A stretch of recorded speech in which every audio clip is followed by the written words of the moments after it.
Bom dia, alunos. A partir de agora a gente vai começar a falar sobre distribuição eletrônica. Então, cada átomo ele tem um número X de elétrons e a gente vai aprender agora a fazer a distribuição desses elétrons nas camadas da eletrosfera. Tudo bem? Então, para fazer a distribuição eletrônica dos átomos ou de íons, a gente precisa levar em consideração o diagrama das diagonais, que é esse diagramazinho aqui, desenvolvido por Linus Pauling, tá? Então a gente vai precisar de duas informações. A gente vai precisar seguir esse diagrama, sempre seguindo no sentido da seta, tá? Então a gente tem que obedecer essa sequência. E a outra informação que a gente precisa saber é quantos elétrons cada subnível desse ele consegue suportar. Então o subnível S no máximo ele suporta 2 elétrons. O subnível P suporta no máximo 6. O D no máximo 10 e o F no máximo 14. Certo? Partindo dessas duas informações, aproveitando o conjunto dessas duas informações, a gente pode fazer a distribuição eletrônica de qualquer que seja o átomo ou o íon que eu trabalhar com vocês aqui, tá certo? Então vamos pegar como exemplo fazer a distribuição eletrônica do átomo de zinco.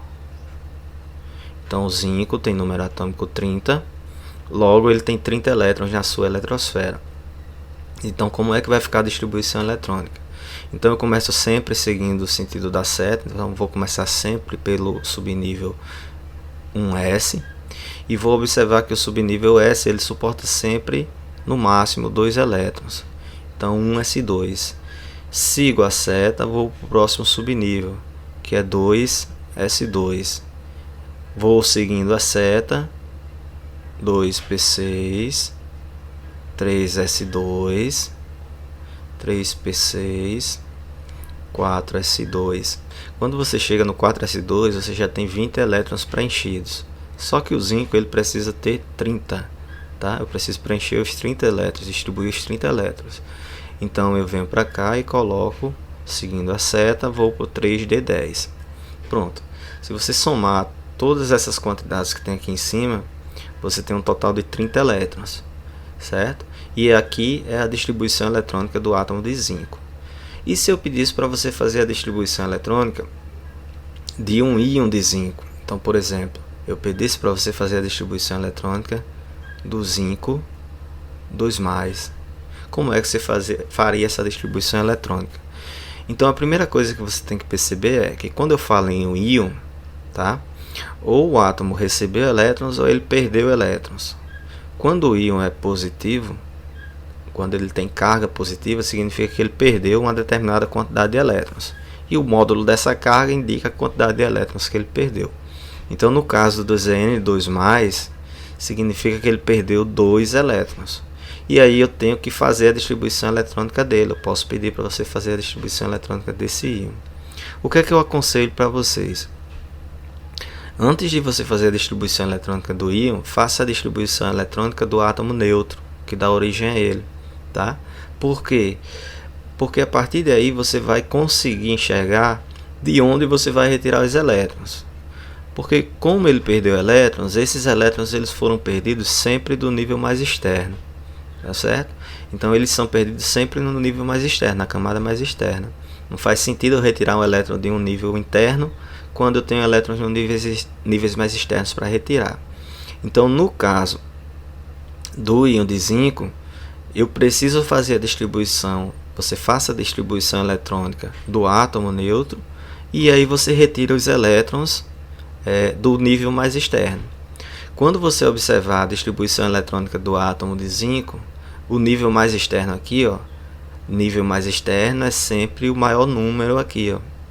Então esses números que estão aqui na frente, aqui o número 1, número 2, 3, 4, eles representam os níveis energéticos ou camadas, tá certo? Então o nível mais externo é sempre o maior número. Então o nível mais externo aqui no átomo de zinco é o nível 4. Então vai ser nesse nível que eu vou retirar esses 2 elétrons. Então se você observar, ó, o 4S ele possui 2 elétrons. Logo eu vou retirar esses 2 elétrons aqui, ó, que foram os 2 elétrons que o átomo de zinco perdeu para se transformar no íon. consequentemente, esse nível aqui ele vai embora. Então a distribuição eletrônica do íon de zinco aqui, ó, vai ficar 1s2, 2s2, 2p6, 3s2, 3p6, 3d10. Então essa é a distribuição do íon de zinco, zinco 2+, tudo bem? Essa camada aqui, ó, a quarta camada do átomo, ela é perdida quando ele perde esses 2 elétrons, tudo bem? Então, como eu falei para vocês, sempre que vocês forem fazer a distribuição eletrônica de íons, façam a distribuição eletrônica primeiro do átomo no estado fundamental. Então, por exemplo, se eu pedir para você fazer a distribuição eletrônica do enxofre 2-, certo? Então, eu chego para vocês e digo, façam a distribuição eletrônica do S2-. O que é que você vai fazer? Você vai fazer primeiro a distribuição eletrônica do S, do enxofre, que tem 16 elétrons. Tudo bem? Então, a distribuição eletrônica do enxofre, seguindo as setas aqui, vai ficar 1s2, 2s2, 2p6, 3s2, 3p4. Então essa é a distribuição do átomo de enxofre. A partir da distribuição do átomo de enxofre, aí você vai fazer a distribuição do íon S2-. Essa carga 2- significa que ele recebeu 2 elétrons. E onde é que eu vou colocar os elétrons que ele recebeu? Eu vou colocar os elétrons que ele recebeu sempre no nível mais externo, tá certo? Então eu vou colocar os 2 elétrons aqui, ó, no orbital, no subnível 3p. Então a distribuição eletrônica vai ficar 1s2, 2s2, 2p6, 3s2, 3p, tinha 4, ele recebeu mais 2, então 3p6. Essa é a distribuição do íon. Então, mais uma vez, para fazer a distribuição de íons, façam primeiro a distribuição do átomo no estado fundamental. E a partir daí, vocês fazem a distribuição do íon, sabem onde vão colocar e aonde vão retirar os elétrons. Tá certo?